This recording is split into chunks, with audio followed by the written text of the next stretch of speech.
Dah, yuk. Selamat pagi Bu Arsi dan teman-teman sekalian.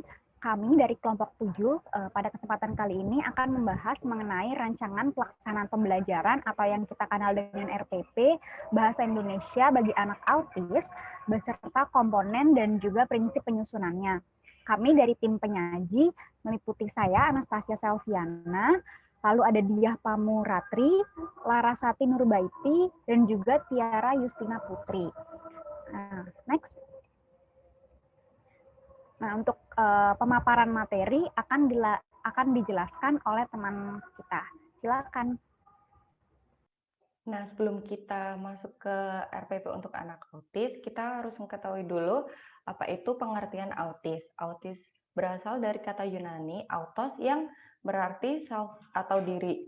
Kata autisme ini digunakan di dalam bidang psikiatri untuk menunjukkan gejala menarik diri. Menurut Budiman 2002, istilah autisme pertama kali diperkenalkan oleh Leo Kanner pada tahun 1943, menurut Handoyo 2004 dan Hidayat 2006. Next. Selanjutnya mengenai rencana pelaksanaan pembelajaran. Rencana pelaksanaan pembelajaran atau RPP merupakan rencana kegiatan pembelajaran tatap muka untuk satu pertemuan atau lebih. RPP dikembangkan dari silabus untuk mengarahkan kegiatan pembelajaran peserta didik dalam upaya pencapaian kompetensi dasar atau KD. RPP menggambarkan prosedur dan pengorganisasian pembelajaran di dalam mencapai sebuah kompetensi dasar yang ditetapkan dalam kompetensi inti dan dijabarkan dalam silabus. Selanjutnya, komponen pelaksanaan pembelajaran. Berdasarkan Permendikbud nomor 103 tahun 2014 tentang pembelajaran pada pendidikan dasar dan pendidikan menengah, ditentukan komponen dan sistematika rencana pelaksanaan pembelajaran atau RPP sebagai berikut. Yang pertama, ada identitas meliputi mata pelajaran, kelas atau semester, dan alokasi waktu yang ditetapkan. Yang kedua, kompetensi inti. Kompetensi inti adalah tingkat kemampuan untuk mencapai standar kompetensi lulusan yang harus dimiliki peserta didik pada setiap tingkat kelas atau program yang menjadi landasan pengembangan kompetensi dasar. Yang ketiga, ada kompetensi dasar. Kompetensi dasar adalah sejumlah kemampuan yang harus dikuasai peserta didik dalam mata pelajaran tertentu sebagai rujukan penyusunan indikator kompetensi. Yang keempat, ada indikator pencapaian kompetensi. Indikator kompetensi adalah perilaku yang dapat diukur atau diobservasi untuk menunjukkan ketercapaian kompetensi dasar tertentu yang menjadi acuan penilaian mata pembelajaran. Next. Yang kelima, ada materi pembelajaran. Materi ajar memuat fakta, konsep, prinsip, dan prosedur yang relevan, serta ditulis dalam bentuk peta konsep sesuai dengan rumusan indikator pencapaian kompetensi. Yang keenam, ada kegiatan pembelajaran. Kegiatan pembelajaran meliputi pendahuluan kegiatan inti dan kegiatan penutup. Yang ketujuh, ada penilaian pembelajaran dan remedial. Yang kedelapan, ada media atau alat, bahan, dan sumber belajar. Next. Selanjutnya mengenai langkah-langkah menyusun RPP. Yang pertama, penulisan identitas mata pelajaran. Yang kedua, menuliskan kompetensi inti. Yang ketiga, menuliskan kompetensi dasar. Yang keempat, menuliskan indikator pencapaian kompetensi. Yang kelima, merumuskan tujuan pembelajaran. Yang keenam, menyajikan materi ajar. Yang ketujuh, menentukan alokasi waktu. Yang delapan, menentukan metode pembelajaran. 9. Menentukan prosedur penilaian hasil belajar. 10. Menentukan media, alat, bahan, dan sumber belajar. Yang 11. Merumuskan kegiatan pembelajaran.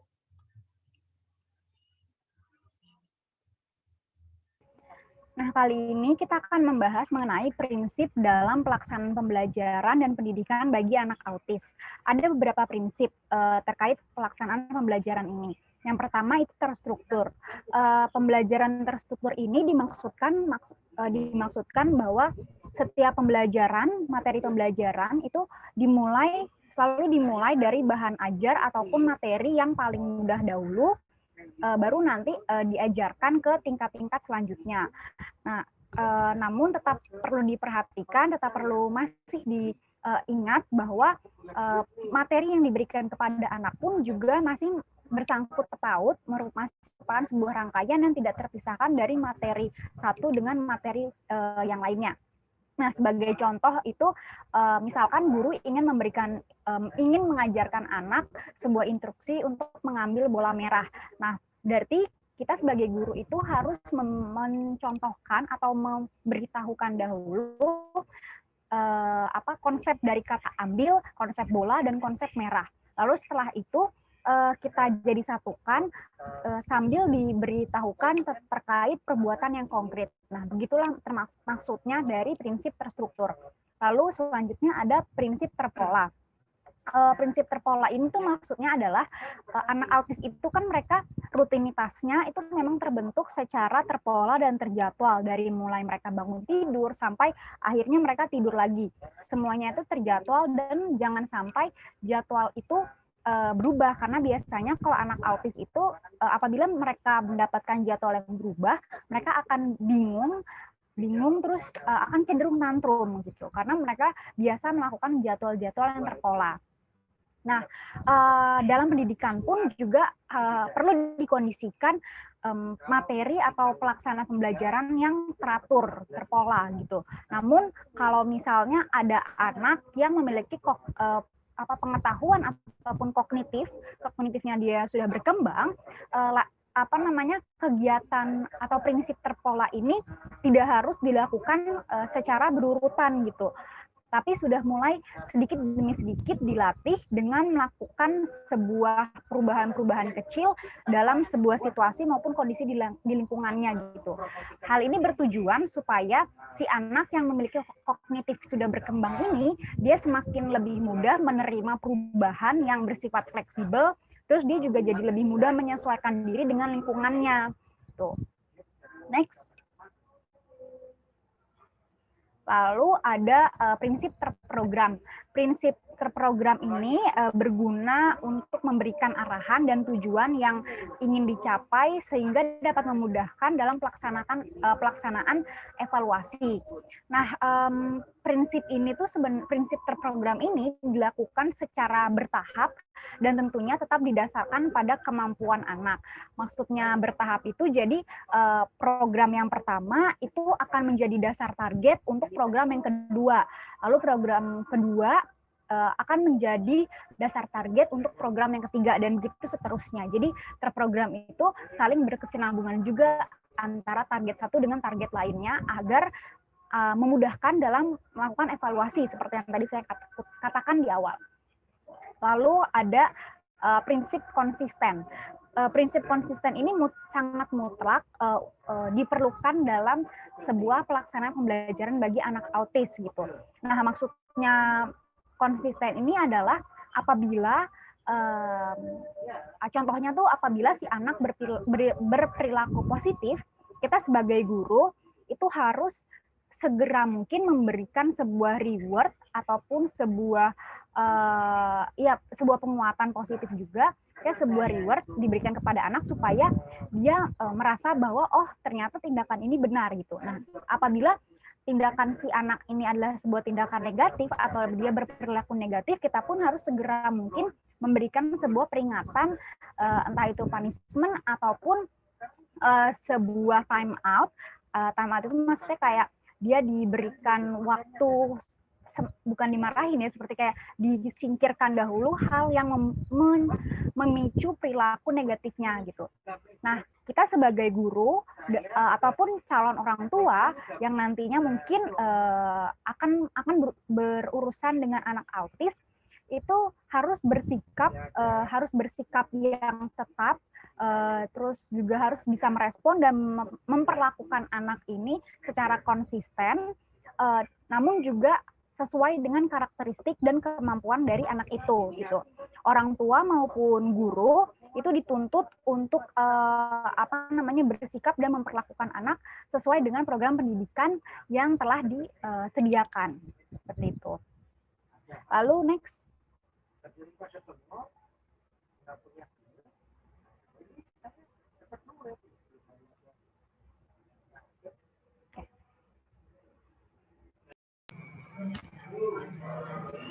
Yang selanjutnya adalah contoh RPP Bahasa Indonesia untuk anak autis.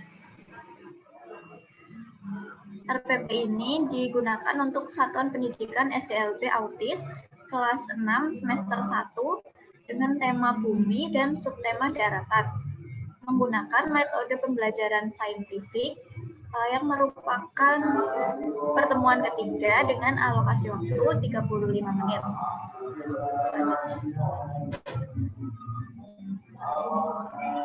Kemampuan awal. Yang pertama, siswa mampu membilang dan menghitung benda atau objek 1 sampai 50. Yang kedua, siswa mampu melakukan operasi penjumlahan 2 bilangan dengan 2 bilangan dengan teknik bersusun dengan bimbingan guru. Yang ketiga, siswa mampu memegang pensil, menggerakkan alat tulis dengan luas, dan mampu menulis namanya sendiri. Yang keempat, siswa mampu membaca kata dan kalimat dengan tepat dan benar, serta mampu mengenal tanda baca. Yang kelima, siswa mampu menirukan kalimat sederhana. Yang keenam, siswa mampu menengok dan bereaksi saat dipanggil namanya. Dan yang terakhir, siswa mampu menunjukkan perasaan senang, marah, dan sedih. Yang berikutnya adalah kompetensi inti. Yang pertama, menerima dan menjalankan ajaran agama yang dianutnya. Yang kedua, memiliki perilaku jujur, disiplin, tanggung jawab, santun, peduli, dan percaya diri dalam berinteraksi dengan keluarga, teman, dan guru. Yang ketiga, memahami pengetahuan faktual dengan cara mengamati, mendengar, melihat, membaca, dan menanya berdasarkan rasa ingin tahu tentang dirinya, makhluk ciptaan Tuhan dan kegiatannya, serta benda-benda yang dijumpainya di rumah dan di sekolah. Yang keempat, menyajikan pengetahuan faktual dalam bahasa yang jelas dan logis, dan sistematis, dalam karya yang estetis, dalam gerakan yang mencerminkan anak sehat, dan dalam tindakan yang mencerminkan perilaku anak beriman dan berakhlak mulia. Selanjutnya, ada kompetensi dasar dan indikator. Yang pertama, mata pelajaran Bahasa Indonesia, kompetensi dasar 4.2, memeragakan teks cerita narasi sederhana tentang kenampakan alam dalam bahasa Indonesia lisan dan tulis, dan dapat diisi dengan kosakata bahasa daerah. Indikator 4.2.1, yaitu membaca teks cerita narasi yang berjudul Pantai. Selanjutnya, mata pelajaran IPA, kompetensi dasar 3.1, mengidentifikasi ciri-ciri benda padat, cair, dan gas yang ada di lingkungan sekitar. Kompetensi dasar 4.1, menceritakan melalui lisan atau tulisan atau gambar tentang 2 ciri benda padat, cair, dan gas. Indikator yang pertama 3.1.1, mengidentifikasi 2 contoh benda di daerah pantai. 3.1.2, mengidentifikasi 2 jenis benda di daerah pantai.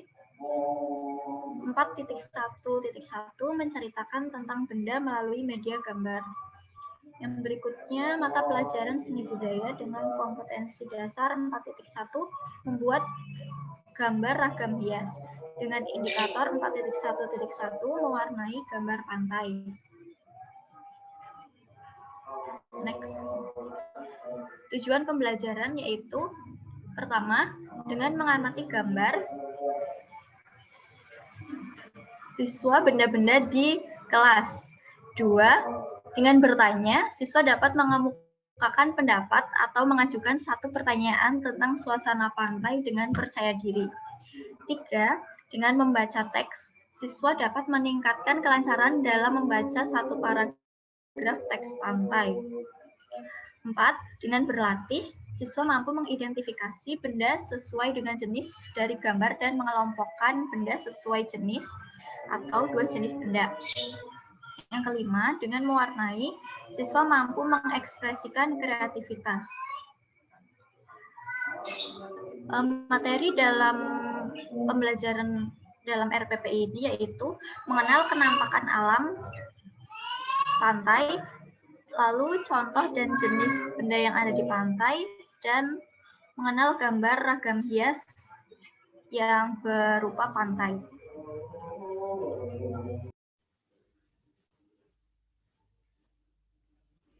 Selanjutnya, ada pendekatan dan metode. Pendekatan yang digunakan adalah pendekatan saintifik. Metode yaitu penugasan, tanya jawab, diskusi, ceramah, dan praktik. Kemudian ada kegiatan pembelajaran. Yang pertama, pendahuluan selama 10 menit. 1. Guru bersama siswa berdoa menurut agama dan kepercayaan masing-masing untuk mengawali kegiatan pembelajaran. Yang kedua, guru melakukan komunikasi tentang kehadiran siswa. Yang ketiga, guru menyampaikan pertanyaan kepada siswa tempat wisata yang pernah dikunjungi. Yang keempat, guru menyampaikan subtema yang akan dibahas, yaitu tentang daratan. Yang kelima, guru menyampaikan tujuan pembelajaran. Lalu ada kegiatan inti selama 190 menit. Ada kegiatan mengamati. Siswa mengamati teks bacaan pantai yang disajikan oleh guru. Kemudian siswa membaca teks pantai dengan bimbingan guru. Lalu siswa mengamati gambar suasana pantai yang disajikan oleh guru. Lalu siswa dibimbing oleh guru menyebutkan apa saja yang ada pada gambar. Lalu ada kegiatan menanya. Yang pertama, siswa membuat pertanyaan tentang gambar yang diamati dengan bimbingan guru. Yang kedua, siswa bertanya kepada teman lain dengan pertanyaan yang tepat dibuat sebelumnya dengan bimbingan guru. Lalu ada kegiatan mencoba. Siswa mengidentifikasi benda sesuai dengan jenis dari gambar. Lalu siswa mengelompokkan benda sesuai jenis. Kemudian ada mengkomunikasikan. Siswa mendengarkan penjelasan guru bahwa benda yang ada di pantai dapat dibuat menjadi gambar menarik. Lalu siswa mewarnai gambar dengan pasir warna dengan bantuan guru. Kemudian ada kegiatan penutup selama 10 menit. Bersama guru, siswa menyimpulkan pembelajaran hari ini, yakni pantai. Lalu guru menyarankan agar apa yang telah dipelajari hari ini dapat diingat dan dilaksanakan oleh siswa di rumah. Lalu guru menyampaikan pesan agar menjaga kebersihan bila berwisata di pantai. Lalu guru memotivasi agar di rumah siswa rajin membantu orang tua. Lalu yang kelima, sebelum pulang guru mengajak siswa untuk berdoa. Sumber dan media. Yang pertama ada video suasana pantai, yang kedua ada teks bacaan pantai, yang ketiga ada papan tempel jenis benda, yang keempat ada gambar pantai, yang kelima ada buku siswa dan guru. Kemudian ada penilaian. Penilaian di sini ada 3. Yang pertama penilaian sikap. Jenis penilaiannya adalah non-tes. Bentuknya adalah observasi dengan instrumen pengamatan sikap.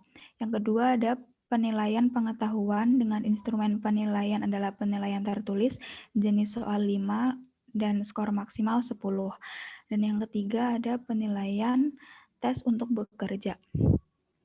Lalu ada pembelajaran remedial.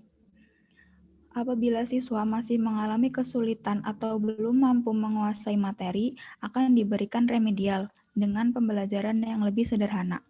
Lalu ada pengayaan. Apabila siswa sudah mampu menguasai materi, dapat diberikan pengayaan berupa materi yang lebih sulit. Sepertinya tadi saya agak sedikit terlewat dari terkait prinsip pelaksanaan pembelajaran bagi anak autis. Ternyata masih ada satu prinsip lagi, namun tidak tercantumkan dalam presentasi. Namun saya akan menjelaskan di sini. Jadi ada satu prinsip yang terakhir yaitu continue. Nah, prinsip continue ini tuh maksudnya adalah prinsip yang berkesinambungan antara satu prinsip dengan prinsip lainnya, atau satu prinsip dasar pengajaran dengan program pendidikan dan juga pelaksanaannya. Oh ternyata ada, tapi saya tidak terlihat. prinsip kontinu ini dalam pelaksanaan pembelajarannya itu tidak hanya di sekolah, namun juga ditindaklanjuti kegiatannya di rumah. Jadi kalau misalnya kita sudah melaksanakan, sudah melaksanakan di sekolah, nah tugas orang tua adalah melakukan lagi atau melanjutkan lagi apa yang sudah diajarkan oleh guru di rumah gitu. Jadi kontinu, tidak hanya di sekolah, namun juga di rumah dilaksanakan gitu. Nah, terapi perilaku dan pendidikan bagi anak autis ini harus dilaksanakan secara berkesinambungan, simultan, dan juga integral. Maksudnya adalah menyeluruh dan juga terpadu. Nah, sekian presentasi dari kami kelompok 7. Apabila teman-teman ingin bertanya, teman-teman bisa langsung menghubungi kami, Anastasia, Larasati, Diah, maupun Tiara. Sekian presentasi dari kami. Terima kasih.